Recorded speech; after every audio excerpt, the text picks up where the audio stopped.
Bismillah ar-Rahman ar-Rahim. Assalamu alaikum wa rahmatullahi wa barakatuh.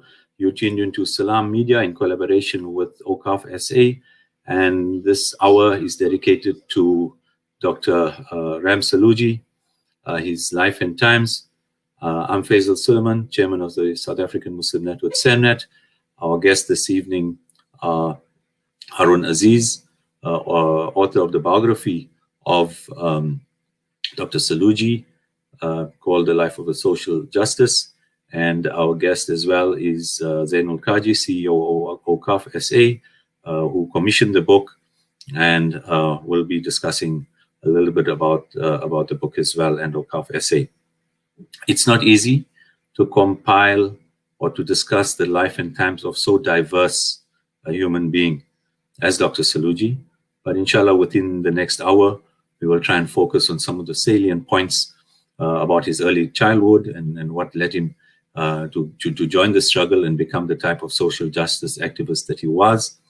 We'll also be looking at some of the contents of the book in terms of the key points in his life. And finally, we want to perhaps conclude with thinking about what a young 25-year-old Ram Salojee would be saying to the Muslim community today. What would he be telling us, looking at, first of all, the situation in South Africa, and I don't mean COVID, but perhaps the political and social issues that we're faced with, the issues that the Muslim world at large is faced with, the isolation of Islam as the bogeyman of the world, and what inspiration we can draw for ourselves and perhaps the younger generation from the times, the life, the struggles of Dr. Salojee. So without further ado, let us introduce Brother Harun Aziz, biography of Dr. Salojee. Assalamu alaikum, Harun, and thank you so much for joining us. So without further ado, let us, Brother Harun Aziz, biography of Dr. Salojee. Assalamu alaikum, Harun, and thank you so much for joining us. Wa alaikum salam. And Zainul Kaji, CEO of OCAF SA. Let us. Assalamu alaikum wa rahmatullahi wa barakatuh, and thank you, Brother Faisal, for having us on this program. No, thank you. Harun, as I mentioned, very hard to condense such a life in perhaps half an hour.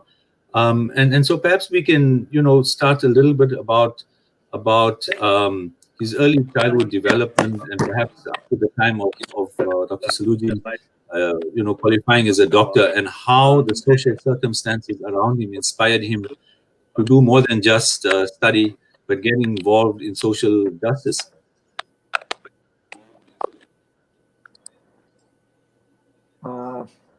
Yes, let me in my opening statement say that Dr. Ram Salojee was an organic revolutionary rooted in grassroots work.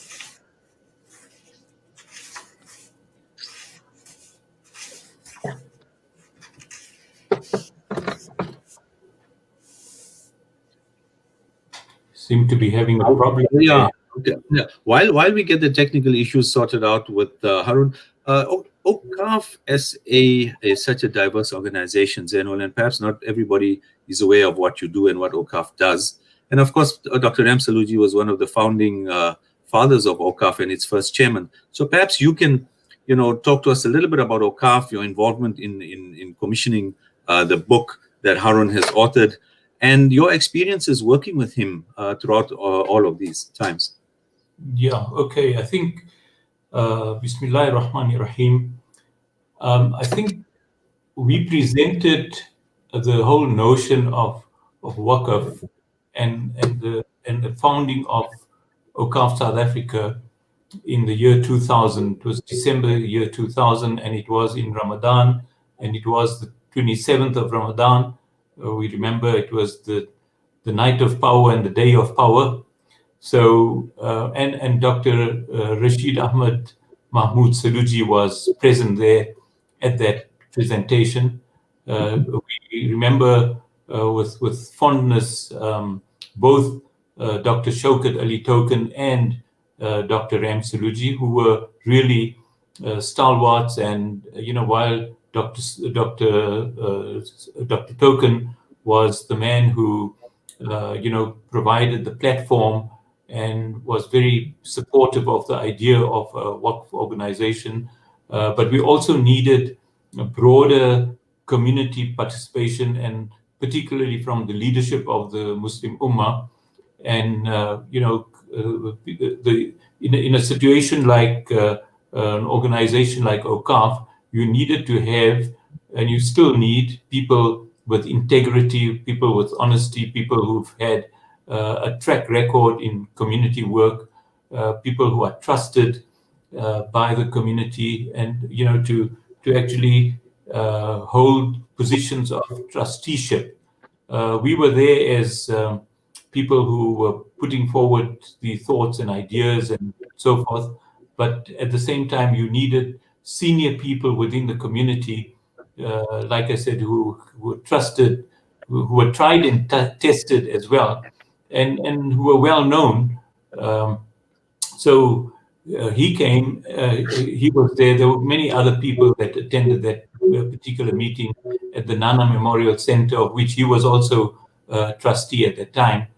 And of course, after the presentation, we approached him and we asked him, would he support this initiative? And without any hesitation whatsoever, he was very, very supportive, and he committed himself to supporting. And we subsequently, when we met earlier in January, we approached him then to take the position of chairman of the organization, and that's where we actually started. And so that was just in terms of his involvement with the initiation and the initial establishment of the organization. And of course, if I need to just divert a little bit into why this organization was established as well, was number one, having sort of worked through the Muslim youth movement, and having worked with Shaukat Ali Token as president of the Muslim youth movement, and Dr. Salojee has also been associated in many ways with the Muslim youth movement, attending some of its conventions and meetings and so forth. And over the years, I was also based in Lenasia, and whenever we needed him, he would always be there to support us. And as young students from just out of university and out of MSA and out of into the MYM fold and so forth, and he would be always there to support and to give further sort of strength to us as well, because we were still young. And so in a sense, one of the things that Shaukat has always been fondly sort of promoting was the establishment of an Islamic value system. And that Shaukat was also involved with the establishment of the South African National Zakah Fund. So this was one of the areas in which I think the community was actually lacking in terms of establishing the Waqf system, which was very much part of Islamic civilization and very much part of the Muslim fabric across the centuries of our existence, of the existence of Islam. So that was one of the primary reasons. And of course, with it became the idea of sustainable funding. Remember, we were established in the year 2000. So this is a post-apartheid establishment.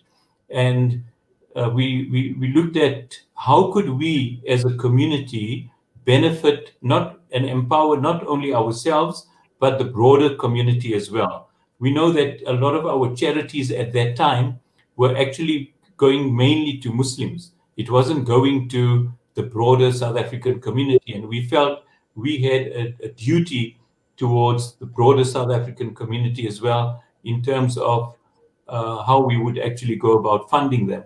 So I think that that was an area that I think was very close to Dr. Salojee as well, that now as a Muslim community, we are beginning to see ourselves as part of the landscape of this country, and we are beginning to see ourselves as people who can make a contribution to the broader South African community in terms of upliftment, in terms of poverty alleviation, and in terms of like sustainable, meaningful contributions to the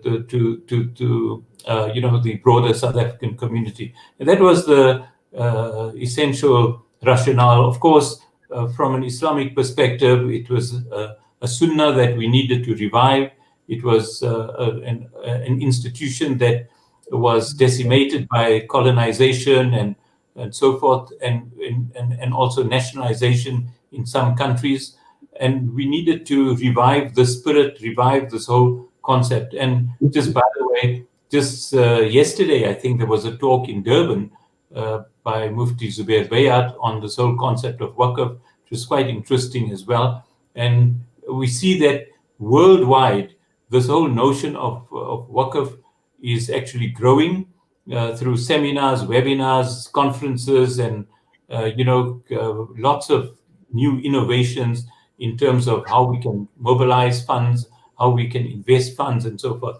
So over the years, of course, we've been with Dr. Salojee as trustee, as our chairman.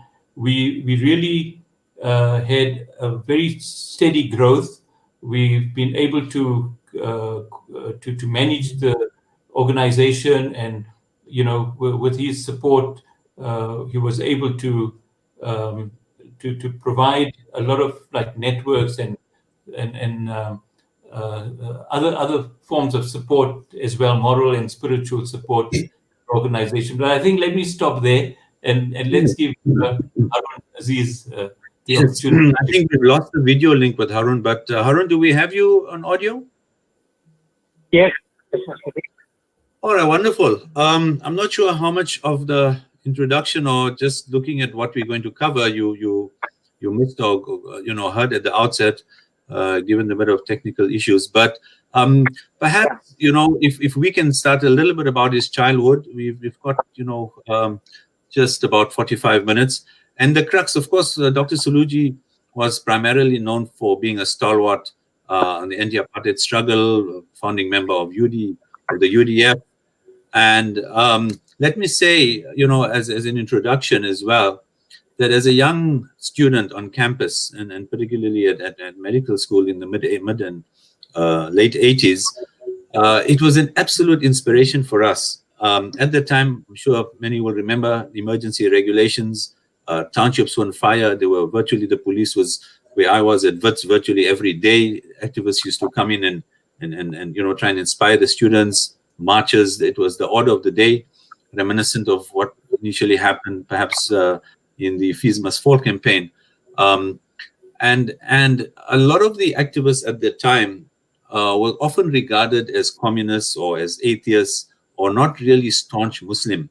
And it was quite a dilemma for us because at one hand, we want to get involved through the MSA as young Muslim students. On the other hand, some people are saying, no, but these are communists, looking at Yusuf Dadu, etc., etc.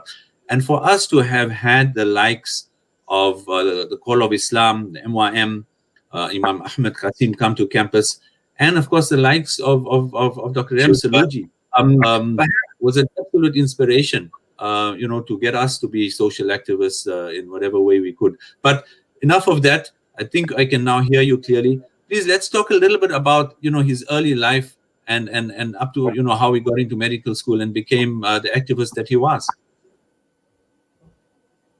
Yes. Can you hear me now? Yes, we can. A little bit soft, but we can. All right. Let me, with an opening statement, that he was an energetic revolutionary rooted in grassroots work. So he began his public life not with any pretensions to being a political person or a member of any political organization. From a young age, his focus was on achieving and struggling for social justice in South Africa for all the people.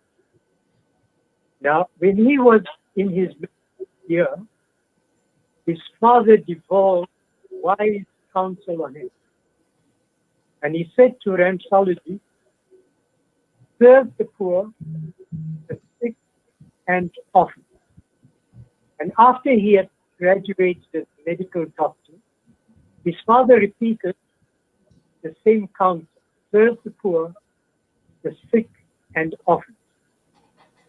So after he graduated, he left the comfort of Johannesburg and he went to a town called Niles, which is about 155 kilometers to the north of Pretoria.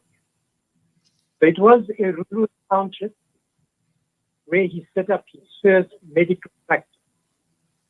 And at that time, the medical field was dominated by a cartel, white medical practitioners. And he was the first Black or Indian medical doctor to establish a practice in Nylstroom. And from Nylstroom, he set up an itinerant practice in what was then called a native reserve that was 20 kilometers from Nylstroom.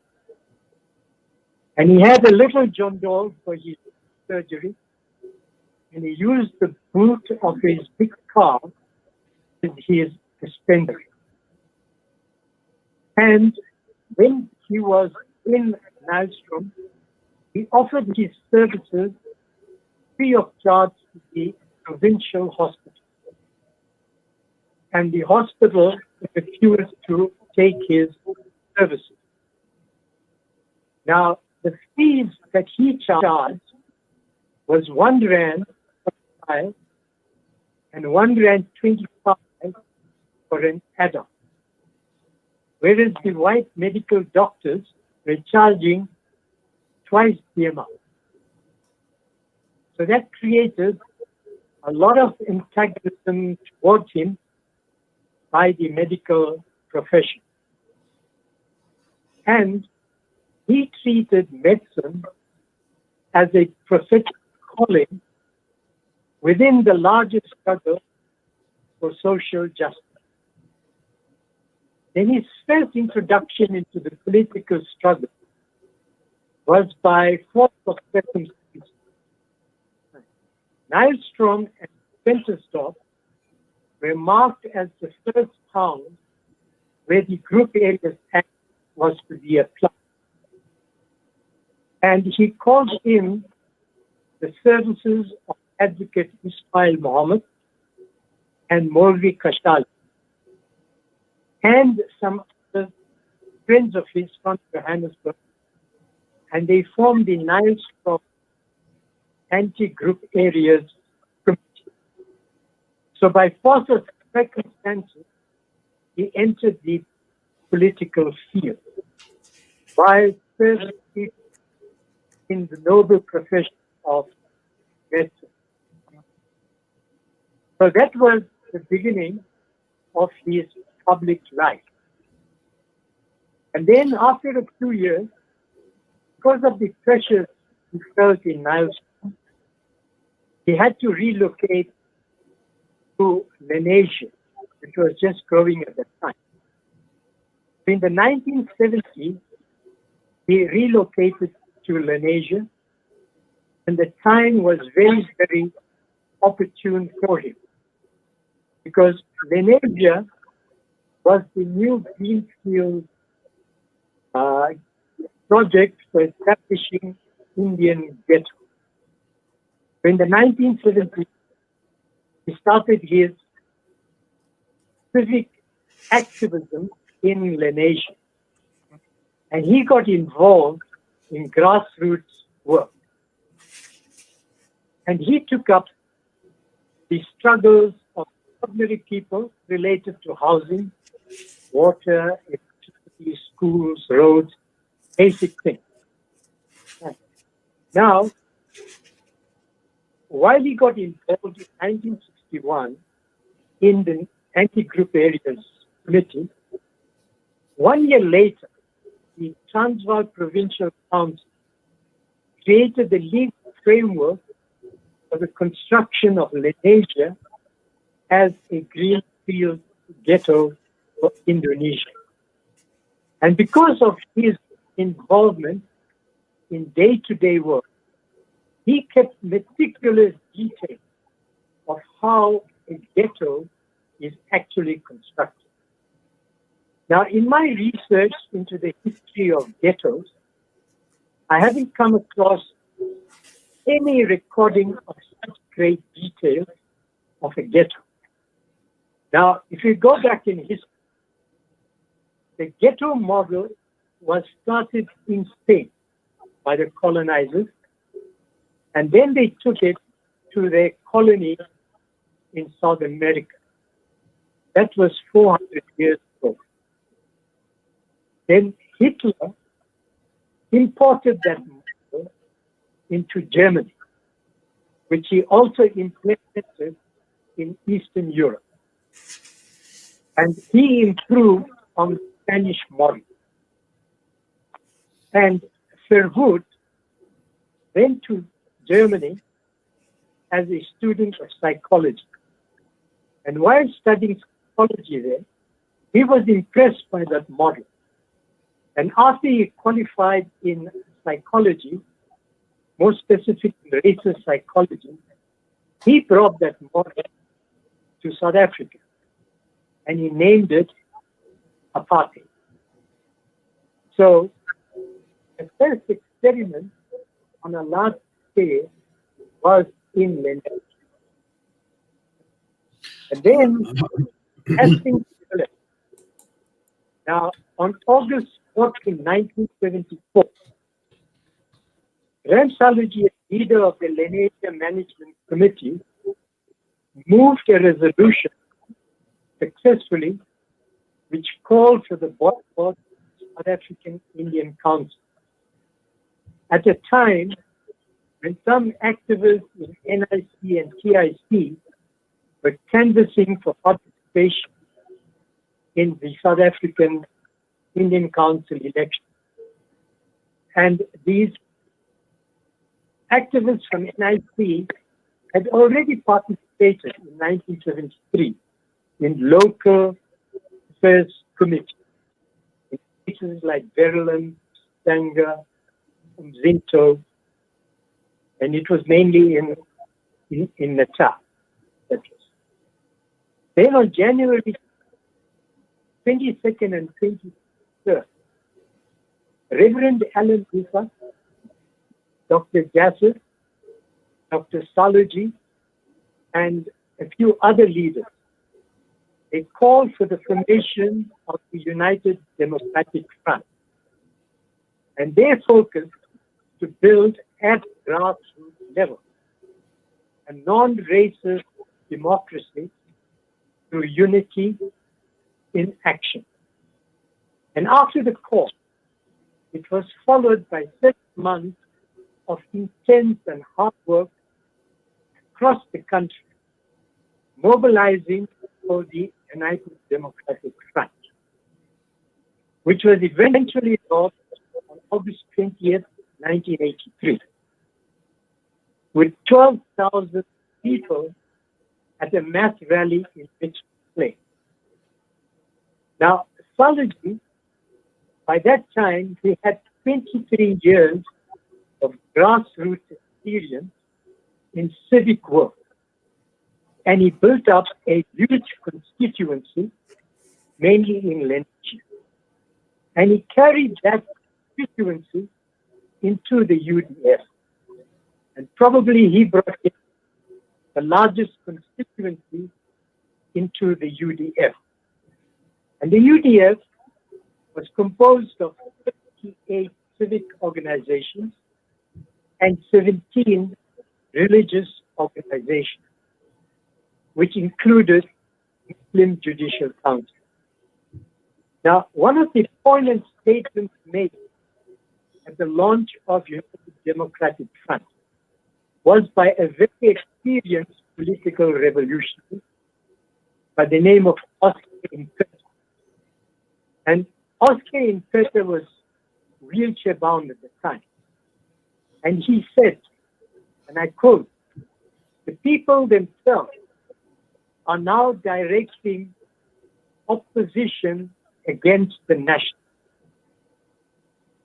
And he, being an experienced person, he showed the shift from exile politics to in-exile politics on the ground in South Africa. The UDF received messages of international solidarity from the United Nations, from the dozens of anti-apartheid movements, from the African group in Sweden, from Father Trevor Hudson, the Irish Trade Union, and Sandrock, just to mention a few. Harun, if I can maybe just mention, and perhaps Zainul can come in and you as well. Clearly, as we all know, a stalwart and as you've mentioned, one of the founding fathers of the UDF, as we all know, that went on to almost make the country ungovernable, forcing the nationalists to change their paradigm. But over and above that, of course, he was still a practicing doctor and involved in a whole host of civic and community organizations. And I'd like you guys just to perhaps speak to that and a little bit more about, working with him. Was he his style of management, if I can put it that way, was he an inclusive person? Was he someone, that was more dictatorial?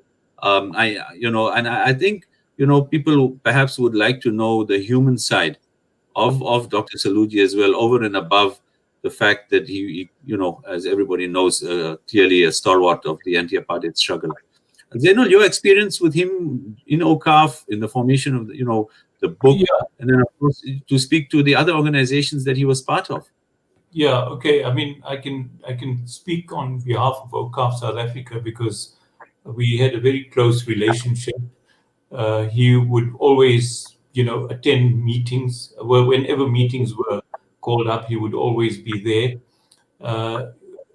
As his role was that of chairman of the board of trustees, he was not really involved at the operational level because we had a separation of duties in terms of trustees and management. So yes, we would be telling him about what our strategies are, what we're doing, and we would get his broad approval of the way we were managing the organization. We would be giving him reports on a regular basis. So that was something that he appreciated, and he would always commend us for the work that we've been doing. But he did not really interfere with the workings of the organization. He was very happy in terms of what we were doing and the way we were growing. And we had our annual general meetings. The board of trustees had their meetings, and he would be there present. So when it was like management meetings, and management would be chairing the meetings, and he would be sitting, just listening in. Because we had a policy where whenever we had management meetings, then the trustees were automatically invited, but they would be listening into and participating also in those meetings. And then we'd switch over into a trustees meeting, and he would be chairing the trustees meeting then. It's very interesting. Sorry to cut you off. It's very interesting that you say, he would attend every meeting, even necessarily a management meeting where he really wasn't part of, as you say, the line function management. Simply because when one looks at the number of organizations that he was involved with, and I think it would be prudent to point out, and Harun has mentioned that it was as grassroots level, not as a distant chairman of the board, title, but not, getting his hands dirty, so to speak. And in such a busy life, with the practice, with so many organizations, I think it's extraordinary that he would still have time to attend all of these meetings, listening quietly when it wasn't his place to be speaking in management, and then of course when it was the trustees meeting to be chairing it. I just think when I look around today, in various organizations, a key component, a lot of it, whether it's a body corporate or an NGO, is people who don't pitch up. Yeah, but that was one of his beautiful characteristics that, irrespective of his busy schedule, he would make sure that he attends those meetings. And, that really inspired us, and it motivated us to continue and to know that we had the support of a role model like him, And I think that sort of spoke a lot about, or said a lot about, his standing within the community and his commitment, as Brother Harun Aziz says, to grassroots work. And OCAF was really grassroots work, because we were reaching out to the person in the street, to the general broader community. And, we would also, for example, during Ramadan, we would arrange trips as far as Middelburg and other towns, and we'd go out and speak to people about OCAF, and he would be joining us. He would be traveling with us, and in that sense, I mean, there was no kind of distinction in terms of, well, you the trustee, you must be driving around in a in a fancy vehicle. He would be with us as if we were one team, actually. So in that sense, we were almost like equals, and that's how he would treat us, with that kind of respect and dignity as well. Yeah, I think the lesson to be learned from there was the humility, which I think is probably a factor, something sorely missing in many of our leadership structures today, whether within our own communities or clearly at national and international level. Harun, what was your experience like with the man? I assume, in working with him in the compilation of his biography, what drove him? What was, I think you've mentioned, and it's a famous quote that he says, that he wasn't driven by, theory and by, whether it's Marxist theory or this or that. It was about getting social justice. Now, some people derive it because it's the Sunnah. The Quran clearly is an injunction. There's a clear verse that tells us to stand up against justice. Others would have been, as a doctor, perhaps the poverty that he encountered. In your experience, what were the driving factors for him? Harun? Yeah. Now,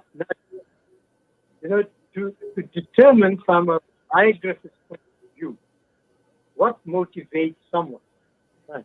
It's very difficult, but we can just guess that he was motivated to struggle for social justice, and then became active on the ground in a very inclusive way to build unity.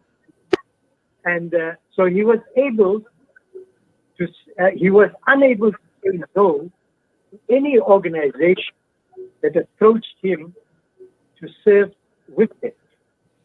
And if it suited his principles, then he would join organization. And he ended up by joining about 300 organizations in his lifetime. And when I asked him how he managed, he said he doesn't know, because he was focused and he did what he had to do. So it's very difficult to pinpoint exact motive in him, except to guess that it was motivated by the struggle for social justice. Harun, if you can speak to some of the major organizations, that he clearly he was, in Lenasia, the Muhammad Ali of Lenasia for many people across the religious and social divides. And perhaps to speak, he was a recipient of many awards. and some of them related to medicine and his service to the community. If you could perhaps speak about him in terms of his, you mentioned at the start, and I can identify with it because I work in the township and I know how much we charge versus our colleagues in the suburbs. But you mentioned that he was charging so much less than the established medical practices at the time. And what was it like? I often think of Dr. Jasat, who was a role model for me as a medical student in Bree Street, who used to really be a very famous doctor, especially with his fees and thoroughness of work, etc. What was Ram Salojee, the doctor, like? To him, medicine was a prophetic calling. So it wasn't about making money out of medicine. And if you look at, you ask, like, what are some organizations he worked with? Like from 1970, he started joining certain organizations. For example, the Regional Education Institute in Lenasia, the Transvaal Study Group, which was a non-racial organization for medical doctors. Then he was a member of the Lenasia Muslim Association of Nursery Schools, and he was a member of the Staff Old Folks Club. And so they were numerous of such organizations. Right. Wasn't he a member of the Committee of 10 as well, Harun? Yes, he was. He was one of them. Yeah. That was during the uprising, the June 76 uprisings. Yes, in fact, his activities in Lenasia foreshadowed the uprising in Soweto, because there was very active movement of students, especially between Lenasia, El Dorado Park, and Soweto. So there was a lot of ideological work that was going on. And amongst these organizations was the Muslim Youth Movement.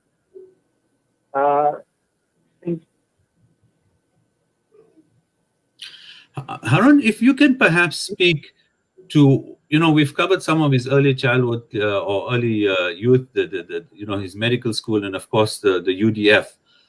What happened, now when we look back at 1994, we look back at what has happened to the African National Congress over the past 24 years, probably the last 10 in particular, and with an eye on what's happening with the revelations at the Zondo Commission in Durban. We hear today our mayor, who we know cleaned out the city, has been reinstalled by the ANC Integrity Committee to take charge as mayor again after having been involved. Perhaps without being charged for libel, I should just stop there. But the point being, even when we look at what's happening with Isma Khashula, etc., towards the end, I said we want to talk about what a young Ram Salojee would be doing today and saying today and getting involved in at both at the Muslim community level, but more importantly at social justice level. But in post-1994, if we can perhaps just cover a little bit of the salient points. He was a member of parliament, and what was he like then? And then, of course, a member of the Johannesburg legislature or the Gauteng legislature. Perhaps if you can maybe just talk to that part of his life as well, post-94, the political aspect of it. Okay. In parliament and the National Council of Province, and later in the provincial legislature, he was very active on about 6 committees. And he was punctual for his meetings. He never missed his meetings. And he made very positive, creative contributions to all the things he did. For instance, when he was in the provincial council, if anybody took a complaint to him about non-performance of poor service at any clinic or hospital, he used to leave his work and go to that hospital or clinic and discipline those bureaucrats that are supposed to provide services to the people. Then he was very disappointed with the unethical behavior of public representatives from the national parliament to the NCOP and provincial legislature. For instance, when he gave his last speech in the provincial legislature, while driving to the legislature, he saw a newspaper headline posted, which says, "A beginner loses so many million rands, hundreds of millions of rands." And he was very, very angered by that. How could that be an issue when a black man who came up with nothing and he loses money on the stock exchange or something? So profit wasn't his motive. His motive was business all the time. And then, before I go on, let's talk a little bit about the persecution that he suffered by the police. Yes. Now he suffered a consistent persecution by the police. Right. In 1982, he had his first encounter with the special branch. When on a Friday before June, the special branch went to his surgery and ordered him to write a statement and deliver it to the special branch, a statement on his activity. And that statement turned out to be an indictment on the apartheid system. That was in February 1980. In August 1984, at 4 a.m. in the morning, there was a contingent of armed policemen who surrounded his house. They searched his house, inside the house. And that gave rise, he was arrested, and that gave rise to a protest outside the House Delegates in Lenasia. And that resulted in Lenasia's first order, where protesters criticized the police back. Then his second arrest was in July 1985 in his surgery in the presence of all his patients who were waiting to be attended to. And the police didn't give him a chance to attend to his patient, and they just arrested him and took him away. And then, for about a month, his family, no one knew about his whereabouts. And it took the police about 1 month to disclose his whereabouts. Then his third imprisonment was in 1986, in June. And he was released on July 31st. And every time he was released, a banning order was imposed on him, which meant he couldn't leave the magisterial district of Johannesburg. So that's the type of persecution that he suffered, but he went on serving. And then much later, he was showered with a whole lot of awards, and quite rightly. And some of the awards he got was the Star Newspapers Award. Then there was the Dr. KMC that Medical Honor for Community Service. And there was an award by South African Medical and Dental Practitioners. Then Wits University conferred the 75th Jubilee Medal Award on him. And so he received altogether about 12 awards during his lifetime.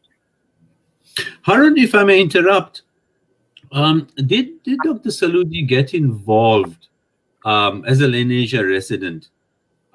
We know, of course, he retired in 2009 from the legislature. You've covered, and we mentioned the number of organizations he was actively involved with. There were, and there still are, some racial tensions. For example, the non-racialism project seems to be a thing of the past. If we look at national politics, some of the rhetoric that is coming out from the ANC Youth League, clearly from some of the more right-wing ATM, EFF, etc. But there were direct racial tensions between Africans and Black people in Lenasia. We know some of the AK Foundation, Ahmed Katrada tried through his foundation to address some of this and look at racial harmony or interracial harmony, etc. Given that it's quite contextual today and it's something that is quite topical, if you look at dinner table conversation when we used to have it pre-COVID, that was one of the issues that often came up. Particularly Muslim Indian Black Muslims, and of course just generally Indian African relations. Was Dr. Salojee at all involved in that? Did he get involved in building these or addressing some of these issues?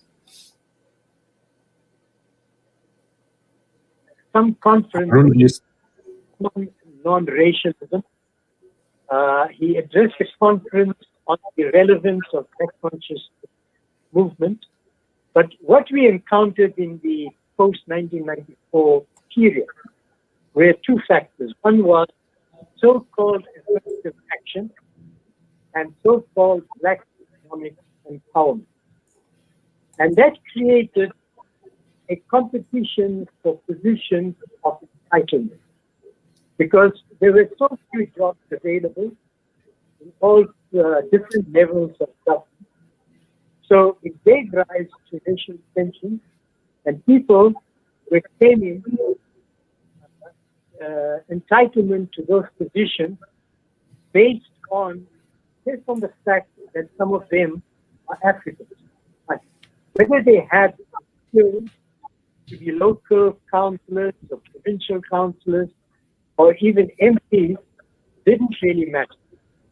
Right. And at the same time, the ANC, after it was unbanned, it abandoned political education because the politicians were very threatened by educated people. Right. And one president said, of anybody that's educated, that we call them clever blacks. Right. So there was a combination of a lack of political education. There was a competition to get affirmative action positions, and there was a competition to become Black economic empowerment. So all these factors gave rise to racial tension. And to make matters worse, the UDF people were marginalized during negotiations. Right. It was a clash between the exiles and the so-called exiles. And the UDF was the only organization that had a non-racial constituency. And all of them were marginalized. And today we are paying a huge price. And the other factor is that the ANC has a principle or a policy of a non-racial, democratic, non-sexist South Africa. But it has failed to adopt an anti-racist strategy to implement non-racism. In our school curriculum, we are not teaching the values of non-racism. And they are not building real social cohesion around non-racism. So those are all the complicating factors that allows for the continuation of racism in South Africa. So if I may interrupt you, as a Muslim, Dr. Salojee was of course part of Sahuk as well. Can you perhaps speak to his involvement or his thoughts, as far as issues that are specifically of concern to many South African Muslims in particular, should be to everybody, whether it's Palestine, whether it's the rise of ISIS, whether it is, what is happening with our For example, there's been a fair amount of controversy related to Sahuk, etc. What were his thoughts and activities, if any, related to, I suppose Palestine is one that always sticks out, but other issues affecting, Muslim minorities or the Muslim, for example, what's happening in India at the moment with the BJP, etc. Did he, of course, these have happened in the very late part of his life, but is there anything much, to discuss around that? Yeah, if you take Sahuk, for instance, right? He was a founder member of Sahuk, and people who criticize Sahuk, they don't understand the complexity of having a list of potential Hajj going for Hajj. Right? It's not only a problem, it's a problem throughout the world. For instance, in Indonesia, you got to be on the waiting list for something like 16 years before you get a chance of getting to Hajj. In a place like Iran, you wait for even a longer period before you are given the permit to go for Hajj. Right. Yes. So the people don't understand the dynamic, the logistics of managing 3 million people, at one center. Yes. Right. So now, yes. In terms of Dr. Salojee's, he was quite outspoken throughout his life, as you mentioned. Not afraid to be in the face of the security branch, and knowing that what was going to come, the banning orders, the detention, the tortures, etc. while in detention.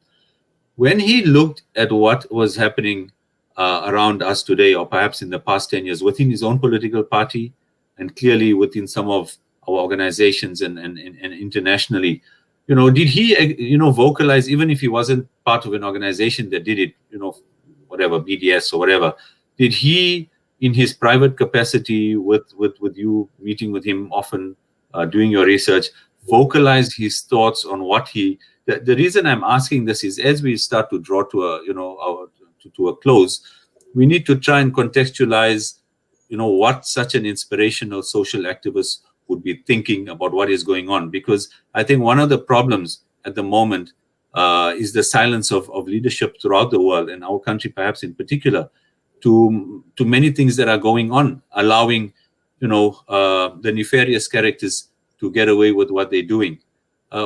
Did he vocalize much, perhaps even, I know in public many of the stalwarts were hesitant to openly express disappointment with what had happened, particularly, since President Zuma's, or since President Zuma became president, and the deterioration of the ANC to the point where it is today. But given that he had struggled so much for this party, being a founder member of the UDF, did he perhaps vocalize some of the issues that can be discussed in public? It's very public. Even in his private comments, he was very, very public. And whatever he used to say in private, he used to vocalize. And he expressed his disappointment with the ANC public. And the corruption, he was very vocal about corruption in the ANC. Right. Because he was a very ethical leader. And to him, ethics and integrity was more important than any organization that he served. Right. And he expected good ethical conduct from all the members of the ANC or any public representative.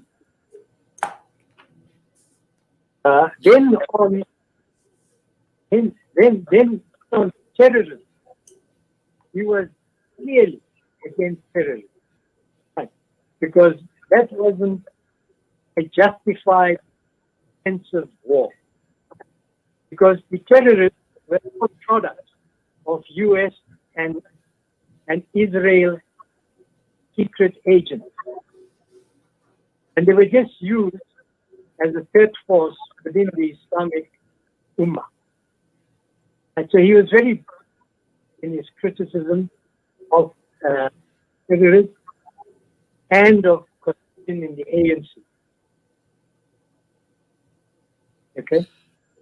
And as far as some of the external, causes go, whether it was, 9/11, invasion of Afghanistan, Iraq, and clearly what is happening till today in occupied Palestine, was he not just vocal but involved in any of the organizations, or getting involved in raising awareness or support for these causes?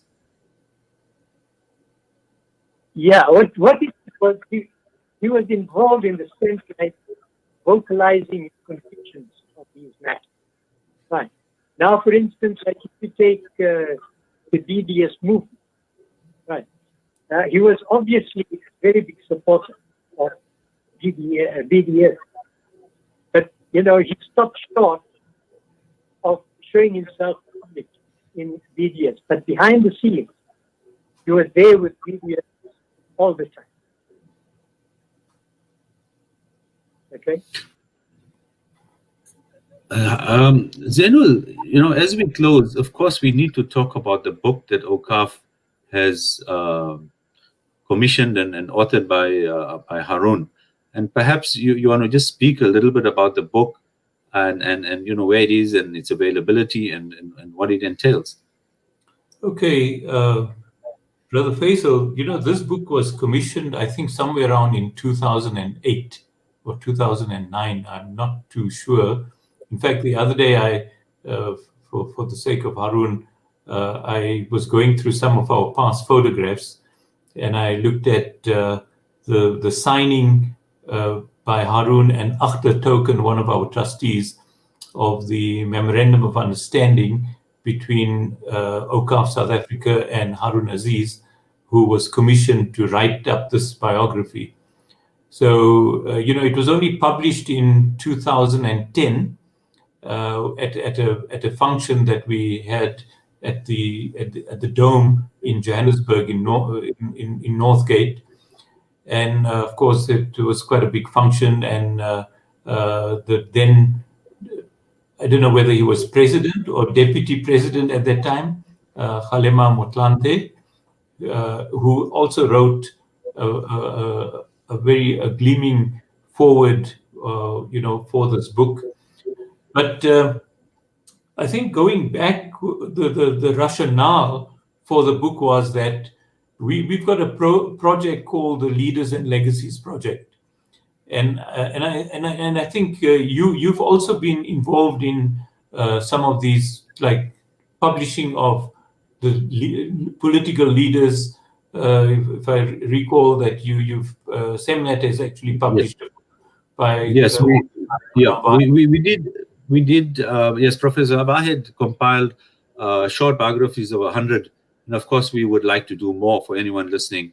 Clearly, it was not a conclusive list or comprehensive list, but yes, it was called Muslim Portraits: The Anti-Apartheid Struggle, and of course Dr. Salojee features prominently in there as well. And we did this around about 2008. Yes. Yes. So, alhamdulillah, I think so. So this was really, I think, amongst our trustees and amongst Harun Kalla, and you have Akhtar Token, people that were very closely working with Dr. Salojee, Rashid Ahmed Mahmood Salojee. May Allah bless him and give him Jannatul Firdaus. May he actually join him with the Nabiyyin, was Siddiqeen, was Salihin, was Ulad Rafika, So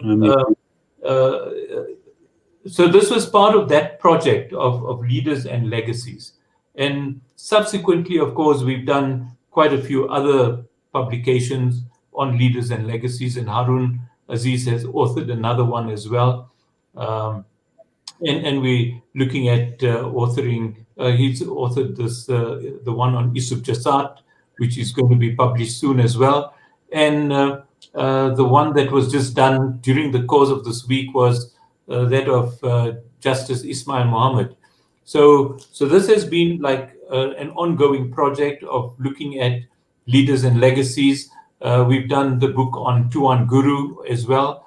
And recently we assisted with the launching of a book on Sheikh Yusuf. So these were iconic people that contributed towards the growth and development of the Muslim Ummah in South Africa, and that they have all had one common trait, that they were all committed to social justice. And I think that was one of the hallmarks of all these giants and icons that we've had in our community. So it may be like a misnomer to many people about people like Tuan Guru, Sheikh Yusuf, not very well known in the north of the country, very much known in the Cape. But these were people that contributed enormously to the growth and development of Islam in this country. Sheikh Yusuf is almost regarded as the father of Islam in this country. So how could we not actually acknowledge people like that? How could we not acknowledge people like Dr. Salojee? How could we not acknowledge people like Dr. Yusuf Jasad? So, and there are many, many others, that we still need to acknowledge, that we still need to write about, that we still need to hold high in esteem and put them on a pedestal so that our future generations know about these stalwarts, our future generations and youth in our libraries, in our schools.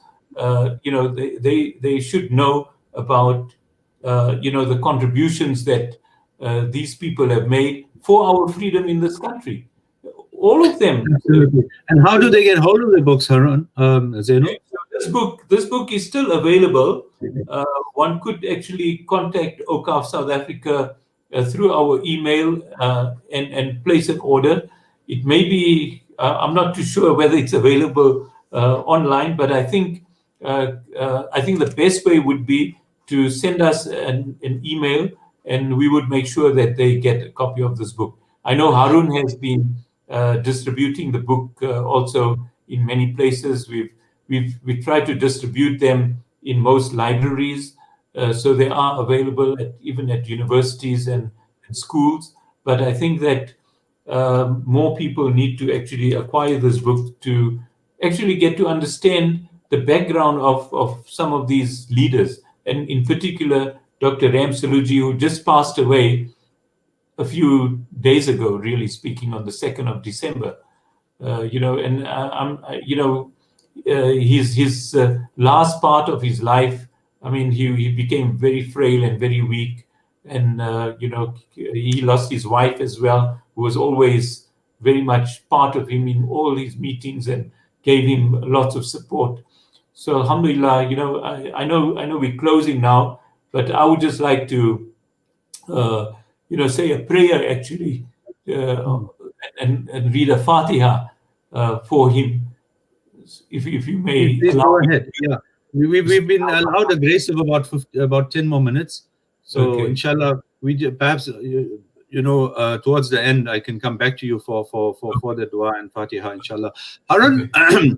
Perhaps in a I really want to speak to what I said at the outset, a young Salojee today, but Zainul mentioned a very interesting thing, and that was the support structure from family. Now, someone with so much activism and organizations is clearly often not at home, and it takes a strong wife and mother, doesn't it, in the background to be able to run the family, look after the family while, as you mentioned, he was in detention, away for a month, not knowing where he is. And perhaps, do you want to say, just a few words on the role of his wife and family in maintaining the support structure that allowed him, to be able to carry on and do all of the things that he did? Yes, Dr. Salojee paid a great tribute to his wife and to his children, Yasmin and Mahmood. And his wife, in her own right, was a freedom fighter herself, because she was very committed to the struggle for social justice. So the two of them believed in a common cause. And when Dr. Jasad was away from home for long hours, many days, she held the children to together and gave them security and stability.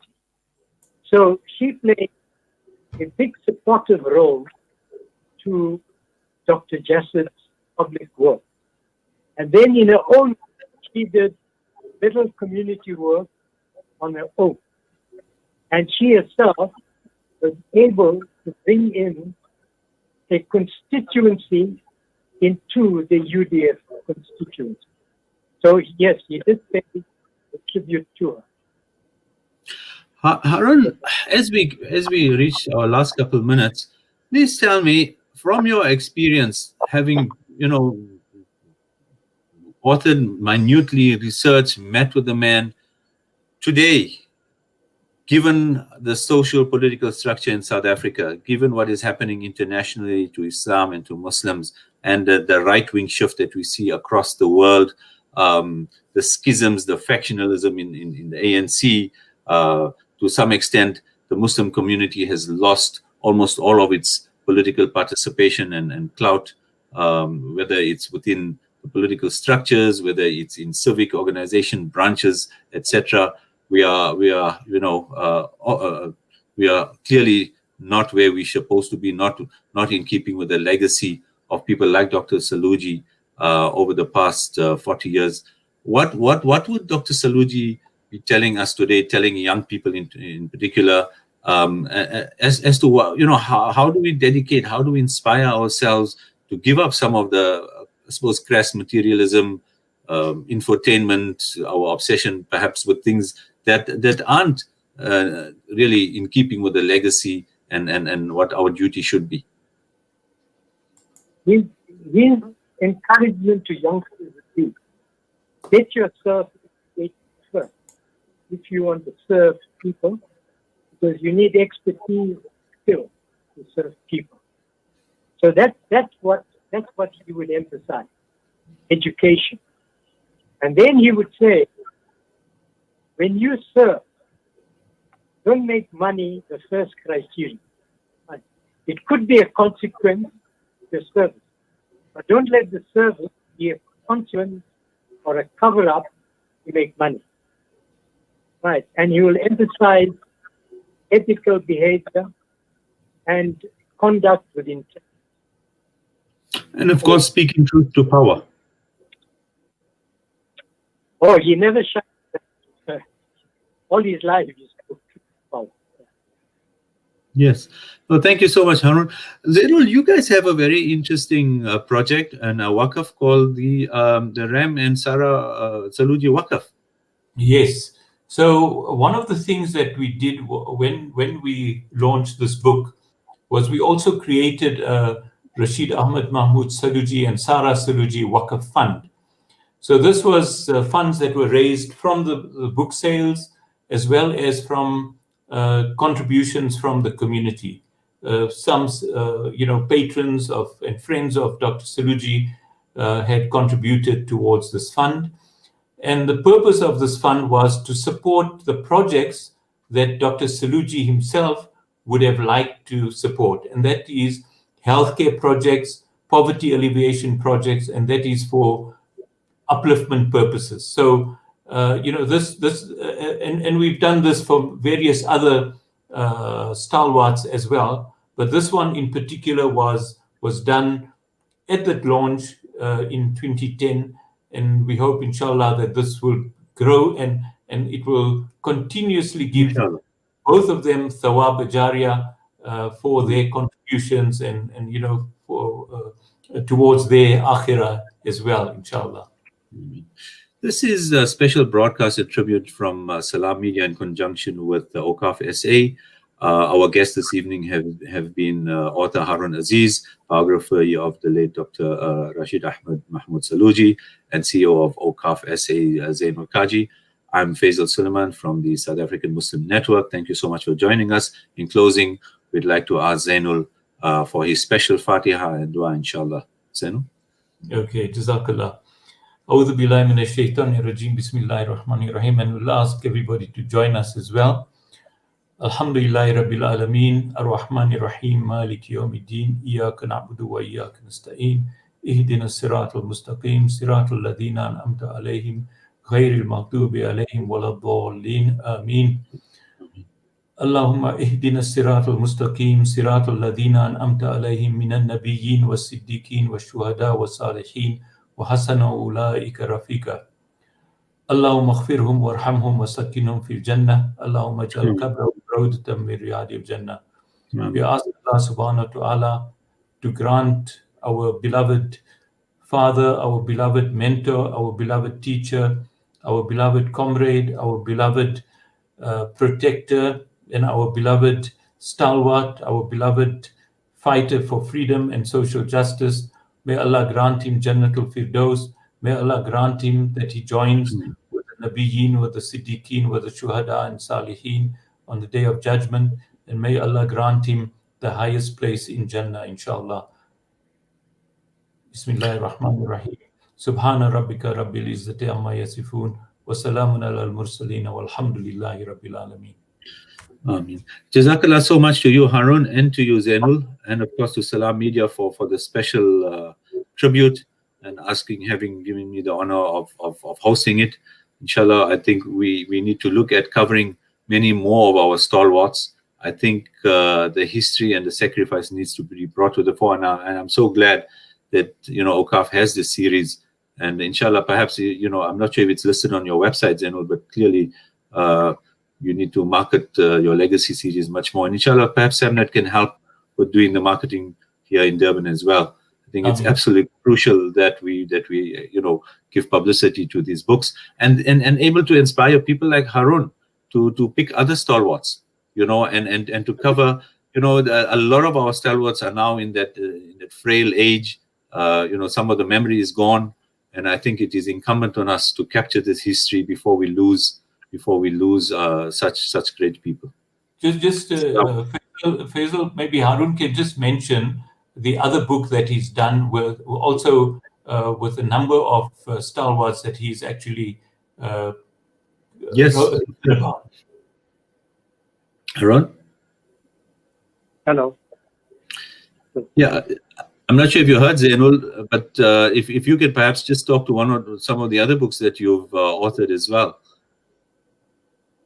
Okay, the one in the legacy topic, I've done one called Faith and Revolution. Mm-hmm. It's about contributions by Muslims to the freedom struggle in South Africa. The other one that's with the print right now is the biography of the Yusuf Justice. Mm-hmm. Then the third one is on Olvi Ismail Kashali. And that was complete. I just need to polish that. Alhamdulillah. Excellent. Alhamdulillah. Thank you so much, Harun and Zainul for joining us this evening. And inshallah, we make dua that we all survive COVID as well and take the necessary precautions as we go into this silly season. And we pray that Allah keeps us all safe, and of course Muslims all over the world. Assalamu alaikum wa rahmatullahi wa barakatuh. Wa alaikum salam wa rahmatullahi wa barakatuh.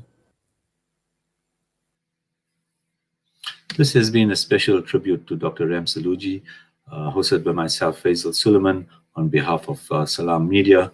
Our guests were Dr. Harun Aziz and Zainul Kaji, CEO of OCAF SA. Thank you so much for joining us.